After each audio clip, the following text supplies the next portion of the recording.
bilang citizen ng Pilipinas, may karapatan akong magsalita at magkomento sa lahat ng transaksyon ng government. At ito lamang ay para itama yung mga kahinaan ng gobyerno, para maging tama. Dapat ang gawin ng COMELEC ay makinig sila at tignan nila sa sarili nila kung anong mali at itama nila. Ngayon, ang hindi dapat nilang gawin ay patahimikin ang tao at abusuhin ang kanilang karapatan na magsalita laban sa ating gobyerno dahil fundamental right yan, freedom of speech. Nangyari na yan nung nakaraang mga administrasyon sa iba't ibang bansa. Kaka-celebrate lang natin ng EDSA Revolution. Yung gobyerno na pinapatahimik ang tao na nagsasabi ng katotohanan sa huli ay hindi nananalo. Hindi magiging maganda ang itsura nito sa COMELEC.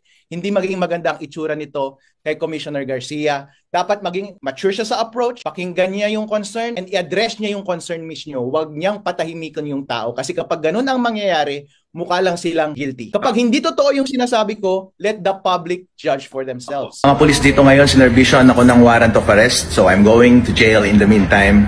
See you again, folks. See you soon. Meron po siyang mga pinalabas sa ating pong sa social media, sa Facebook, more particularly na mga video na sinasabi niya na kaya daw niyang manipulahin ang ating vote counting machines. Meron daw mga backroom program na kayang gawa ng paraan ang lahat ng ang eleksyon. Actual daw, kunwari, actual na minamaniobra niya ang halalan. Ito po ay napaka-dangerous, napaka-mapanganib.